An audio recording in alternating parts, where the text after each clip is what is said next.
Live from New Delhi, you're watching DT India Live, India's voice to the world. I'm Shubhendu Ghosh, coming up in the next 30 minutes. Cairo to host Gaza ceasefire talks this weekend. US President urges Egypt, Qatar to press Hamas on hostage deal. Russia launches drone strike on Ukraine's second largest city, Kharkiv. Sirens blare over capital Kiev as well. India hockey team faces Australia in Perth today. Five-match test series offers India a chance to gauge capabilities ahead of Paris Olympics.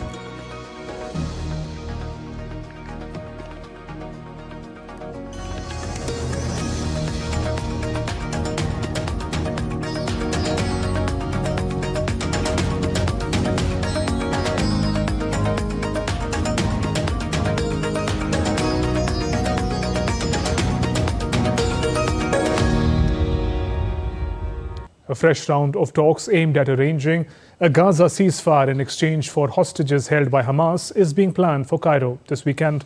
US President Joe Biden wrote letters to Egyptian President Abdel Fattah al-Sisi and Emir of Qatar, Sheikh Tamim bin Hamad Al Thani, on the state of hostage talks. He urged them to secure commitments from Hamas to agree and abide by a deal.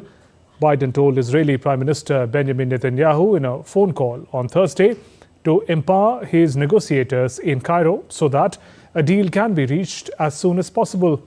CIA Director Bill Burns will lead the US delegation to the Cairo talks. United States and its allies view a ceasefire as essential for allowing more humanitarian aid to get into Gaza.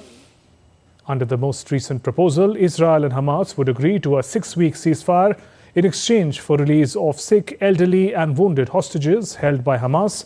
Israel also announced it was opening the Ashdod port and Erez crossing to increase the flow of aid into Gaza, while White House National Security Advisor Jake Sullivan will meet the families of the hostages at the White House on Monday.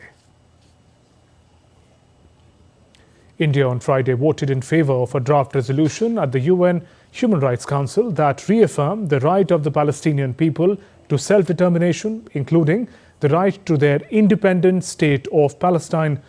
The draft resolution on the right of Palestinian people to self-determination was adopted in the Geneva-based council with 42 member states, including India, voting in favor. UNHRC adopted a total of 5 resolutions, including one calling for an immediate ceasefire in Gaza, urging states to prevent transfer of Palestinians within from Gaza, and calling on states to cease sales of arms to Israel. The resolution also calls for Israel to be held accountable for possible war crimes and crimes against humanity committed in Gaza. 28 countries voted in favor, 13 abstained, including India, and 6 voted against the resolution, including United States and Germany. Meanwhile, United States is on high alert, preparing for a possible attack by Iran targeting Israeli or American assets in the region in response to Israel's strike on Iranian embassy in Syria. Iran's Islamic Revolutionary Guard Corps has said that 7 Iranian military advisors died in the strike, including Mohammad Reza Zahedi, a senior commander in its Quds force, which is an elite foreign espionage and paramilitary arm. Iran said it reserves the right to take a decisive response. US President Joe Biden discussed the threat from Iran in a phone call on Thursday with Israeli Prime Minister Benjamin Netanyahu. Israel has dismissed 2 of its officers and formally reprimanded senior commanders after finding grave errors in the strike on aid workers. The move comes after Israel made public the findings of an inquiry into unintended killings of 7 aid workers. The inquiry found Israeli forces mistakenly believed that they were attacking Hamas gunmen when drones hit the 3 vehicles of World Central Kitchen aid group late on Monday night, and that standard procedure had not been followed. The killings of 7 aid workers, that included citizens of Britain, Australia and Poland, a dual US-Canadian national and a Palestinian colleague, stirred global outrage this week. After publication of the findings, World Central Kitchen demanded an independent commission to investigate the incident. Israeli military dismissed a brigade chief of staff with the rank of colonel and a brigade fire support officer with the rank of major. Senior officers, including general at the head of the Southern Command, were also formally reprimanded. The investigation found that the WCK coordinated everything correctly with the IDF in advance. The findings of the investigation show that there were, in fact, a number of armed gunmen who boarded and left some of the vehicles that were identified during the course of the event. After some of the vehicles split from the others, the forces that were tracking the vehicles that went south did so thinking that these were Hamas vehicles, that Hamas gunmen had entered. This operational misidentification and misclassification was the result of internal failures that led to a critical information regarding the humanitarian operation to not go properly down to the chain of command. The soldiers conducted the strike without any awareness that these were in fact WCK vehicles. At the time, they were certain that they were targeting Hamas. The UN chief Antonio Guterres has said he sincerely hopes Israel will quickly and effectively boost and aid access to the Gaza Strip, describing the situation in Palestinian enclave after 6 months of war as absolutely desperate. Following this week's appalling killing of 7 humanitarian workers from World Central Kitchen, the Israeli government has acknowledged mistakes and announced some disciplinary measures. But the essential problem is not who made the mistakes. It is the military strategy and procedures in place that allow for those mistakes to multiply time and time again. Fixing those failures requires independent investigations and meaningful and measurable changes on the ground. In the aftermath of this tragedy, the United Nations was also informed by the Israeli government of its intention to allow a substantial increase in humanitarian aid distributed in Gaza. I sincerely hope that these announced intentions are effectively and quickly materialized, because the situation in Gaza is absolutely desperate. Israel has approved the reopening of the Erez crossing into northern Gaza and temporary use of Ashdod port in southern Israel after US President Biden demanded steps to alleviate the humanitarian crisis in Gaza, saying conditions could be placed on US support for Israel if it did not act. Meanwhile, the World Central Kitchen Aid Organization has called for an independent investigation into the killings of 7 of its workers by Israeli drone strikes in Gaza. The request comes after Israel Defense Forces said grave mistakes led to fatal targeting of staff from charity World Central Kitchen. An Israeli military inquiry led to 2 senior officers being dismissed and reprimanded 3 others for their involvement in drone strikes in Gaza that resulted in the deaths of 7 aid workers. However, CEO of the aid group said Israeli military cannot credibly investigate its own failure in Gaza.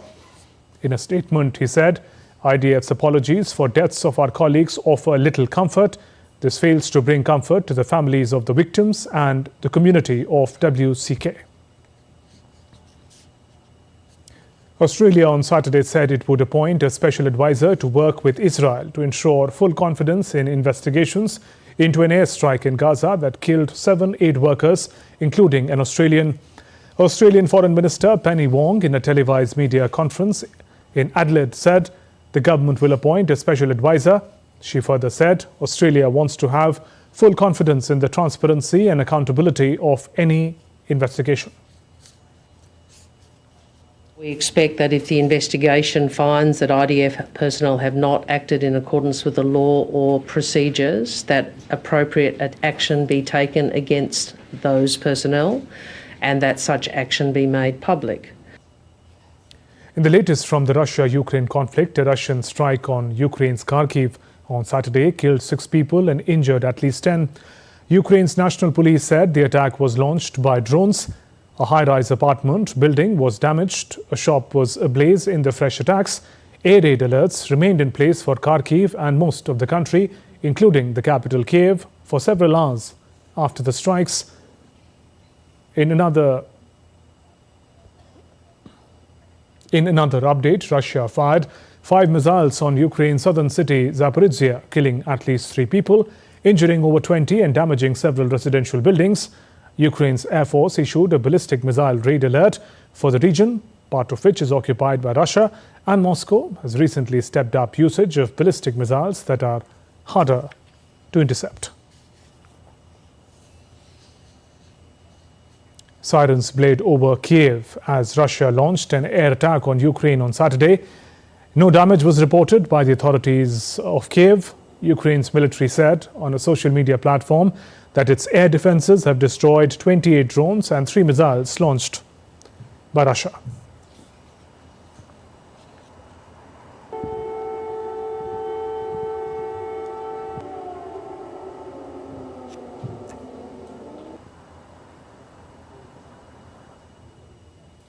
According to Kiev intelligence source, Ukraine has launched an attack on Russia's Morzovsk military airbase in the Rostov region, destroying 6 Russian warplanes in a joint operation carried out by SBU, Security Service and military on Friday.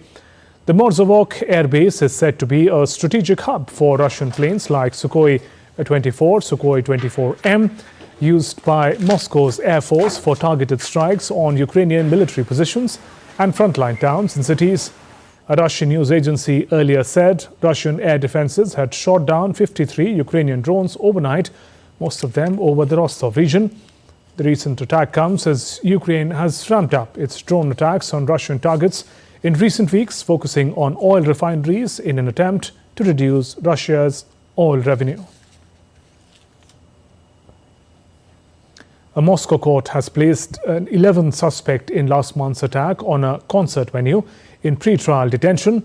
The court accused Muhammad Zohar Sharipodza, a native of Republic of Tajikistan, of committing a terrorist act. The Federal Security Service on Thursday announced the detention of 3 new defendants in the case in Moscow, Yekaterinburg and Omsk.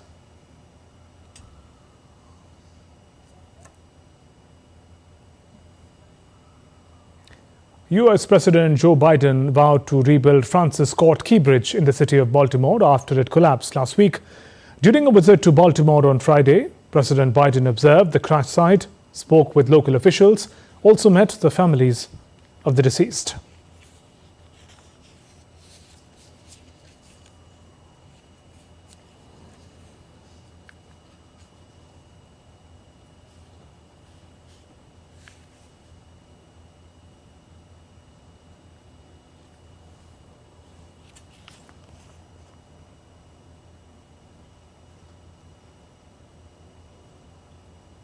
My vow is that we will not rest, as Carlos said, until the cement has dried on the entirety of a new bridge. A new bridge. So I've directed the Coast Guard, the Navy, and the Army Corps of Engineers, who are, by the way, the finest engineers in the world, and the state officials to work together to help remove this steel as quickly as possible and as safely as possible. A cargo boat lost power and hit the structure, bringing it down and killing 6 construction workers on 26th of March.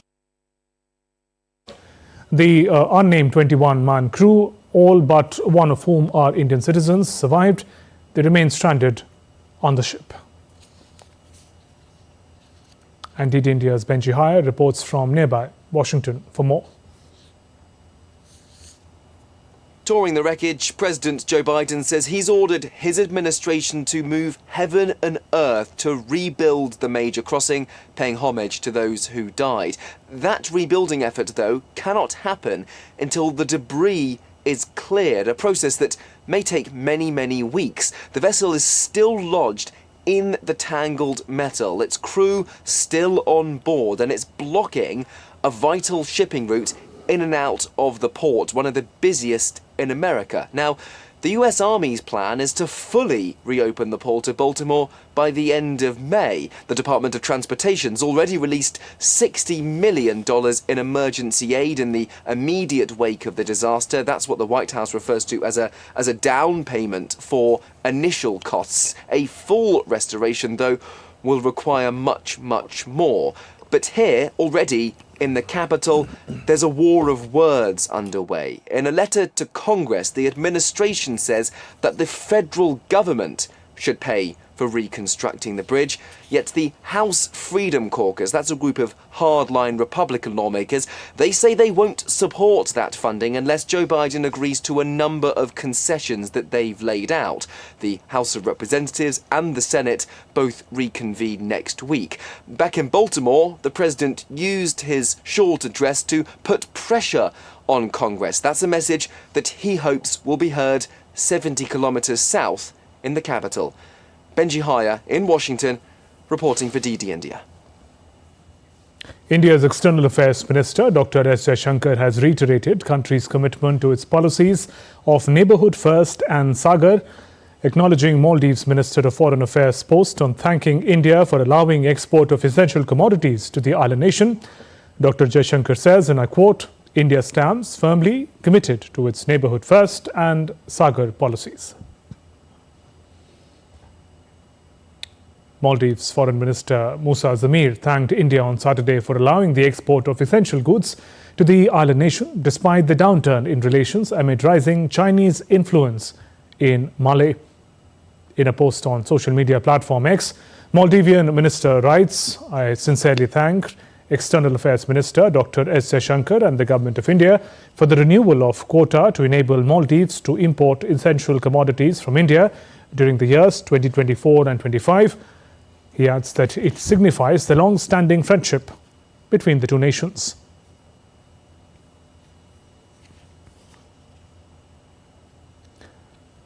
India has allowed for the export of certain quantities of essential commodities for 2024-25 under a unique bilateral mechanism at the request of Maldives government. The High Commission of India in the Maldives posted on X stating that the quotas for each of these items have been revised upwards. India has approved the highest quantities of essential commodities for export to Maldives since the arrangement began in 1981.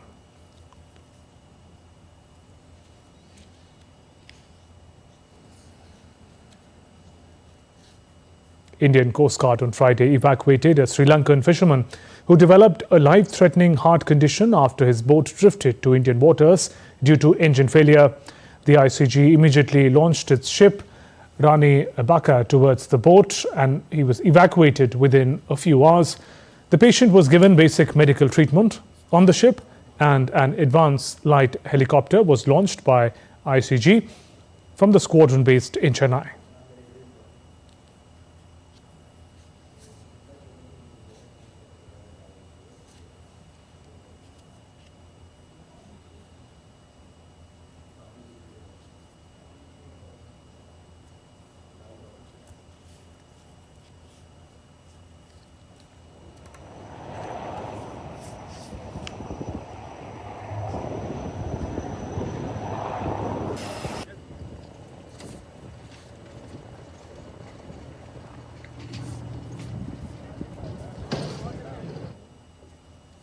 Time for a short break. Still to come on this edition of DD India Live. Philippines accuses Chinese Coast Guard vessels of harassing Filipino fishermen in Manila's exclusive economic zone in South China Sea. Latest from India's election summer, Prime Minister Modi holds rallies in Uttar Pradesh.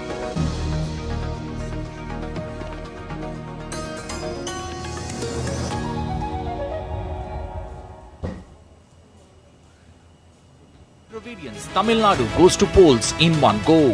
How will the National Party's alliance face the political heat with the regional satraps? What are the issues that could find resonance among the voters as India decides? Will the vote share increase help the national parties get a foothold in the minds of the people? Watch Why Tamil Nadu Matters on the Great Indian Election at 8:30 p.m. IST and 1500 hours GMT only on DD India.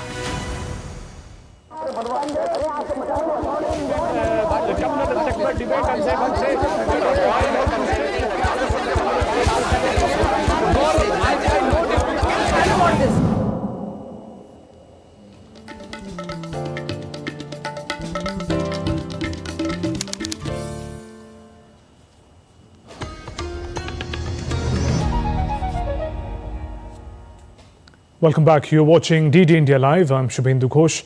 Philippines on Saturday claimed that China is harassing the fishing vessels within Manila's exclusive economic zone in the South China Sea. Taking to social media site X, the spokesperson of Philippines Coast Guard, J. Tariela, stated that 2 Chinese Coast Guard vessels started harassing Filipino fishing boats. Chinese Coast Guard vessels threatened the fishermen with water cannons and denied them access to the resources in the exclusive economic zone. The incident took place on April 4th, while the Philippine Coast Guard vessel and the Bureau of Fisheries and Aquatic Resources were dropping floating aggregate devices in the vicinity of Rosul Reef. The area falls within the Philippines' exclusive economic zone since it's located at approximately 128 nautical miles away from Palawan. US, Japan and Australia and the Philippines Defense Forces confirmed to hold a one-day maritime cooperative activity in Manila's exclusive economic zone in the South China Sea on April 7th. The exercises involve communication activities and officer of the watch maneuvers in the region, aims to support a free and open Indo-Pacific. The activity will strengthen the interoperability of the country's armed forces, doctrines, tactics, techniques and procedures.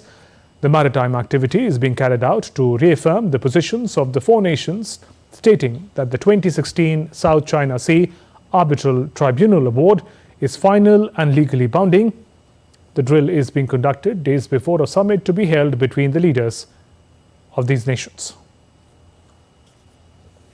Update now on the Taiwan earthquake. Evacuees in Hualien County said they were scared to go home after a deadly 7.3 magnitude earthquake struck Taiwan, collapsing buildings and rendering many residences unsafe to live in, with aftershocks continuing to rattle the island's eastern region. The Hualien County government said on Saturday 201 buildings were damaged by the trembler and 150 people were having to stay at shelters.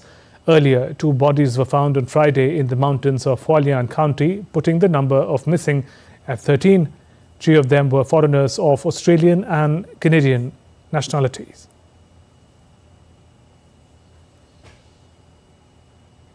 NASA astronaut Laurel O'Hara returned to Earth on Saturday after 204 days on the International Space Station. O'Hara, along with Russian Roscosmos cosmonaut Oleg Novitskaya and Belarusian spaceflight participant Marina Vasilskaya, touched down in Kazakhstan in a Russian Soyuz capsule. Novitskaya and Vasilevskaya traveled to the ISS on March 25, along with American Tracy Dyson.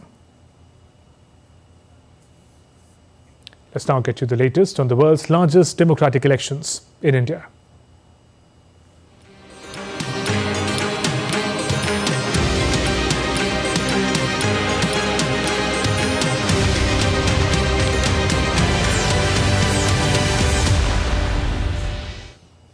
Indian Prime Minister Narendra Modi held a rally in Saharanpur city of northern state of Uttar Pradesh on Saturday. Addressing the election rally, Prime Minister stated serving the nation is of prime importance for the governing party. Bhajpa के लिए राष्ट्र प्रथम है, ये भाजपा का नारा नहीं, भाजपा का आर्टिकल ऑफ फेथ है। ये हमारा विश्वास है, ये हमारी रगों में है, ये हमारे सपनों में है, ये हमारे संकल्प में है। राष्ट्र प्रथम हमारे लिए देश से बड़ा और कुछ नहीं है। देश हित से बड़ा और कुछ हो भी नहीं सकता। भाजपा से लोग सत्ता के लिए नहीं जुड़ते, बल्कि एक मिशन के लिए जुड़ते हैं। इसलिए भाजपा ने अपने सिद्धांतों, अपने संकल्पों को हमेशा राजनीतिक स्वार्थ से छोड़ करके राष्ट्रहित की सुप्रीमेसी के लिए ऊपर रखा है। India's largest political party, BJP, is celebrating its 45th Foundation Day on Saturday. The party was founded on 6th April 1980, has emerged as the largest political party in the world. BJP party chief JP Nadda hoisted the party flag at its headquarters in New Delhi. He congratulated party persons for achievements of Bharatiya Janata Party. He said BJP is the only party which since the days of Janasangh has been continuously moving ahead with its ideological foundation of nationalism. Prime Minister and senior leader of BJP, Narendra Modi, and Home Minister Amit Shah extended their greetings on the Foundation Day to BJP party workers. Meanwhile, the opposition Congress leaders are also scheduled to hold election rallies in various places today. Congress President Mallikarjun Kharge, along with leaders Sonia Gandhi, Priyanka Gandhi, will announce the party's poll manifesto from Rajasthan's Jaipur today. Meanwhile, Congress leader Rahul Gandhi will launch the party's manifesto and attend a public meeting in Rangareddy, Telangana on Saturday. Congress has released a list of 6 candidates for parliamentary constituencies of North and South Goa, Morena, Khandwa and Gwalior, Madhya Pradesh, and Dadar and Nagar Haveli. Sitting Congress MP from Goa, Francisco Sardina, dropped from the list of candidates for Lok Sabha elections.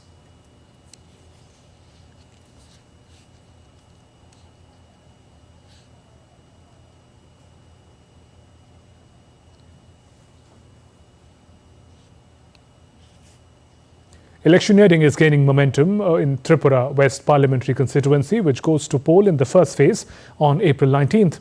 Leaders from various political parties are crisscrossing the state in their election campaign. There are 9 candidates in the fray, including former Chief Minister and BJP candidate Biplab Kumar Deb and Congress's Ashish Kumar Saha.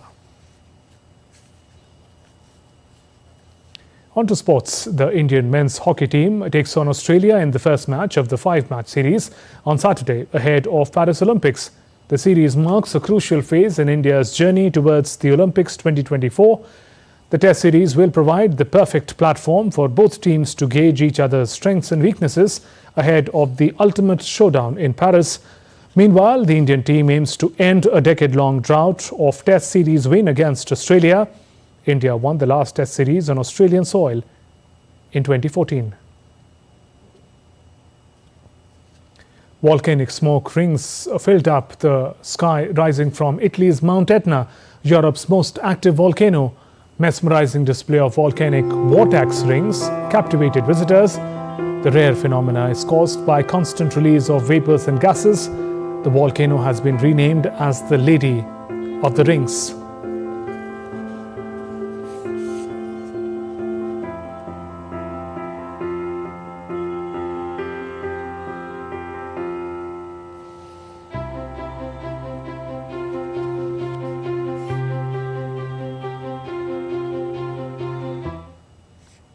Fascinating visuals there. That's all for this edition of DD India Live. Let us know your thoughts on the news of the day. You can connect with us on Facebook, X and Instagram. And we'll be back with more news as it breaks here on DD India. I'm Shubhendu Ghosh from all of us here in Delhi. Thanks for watching DD India Live. Namaskar.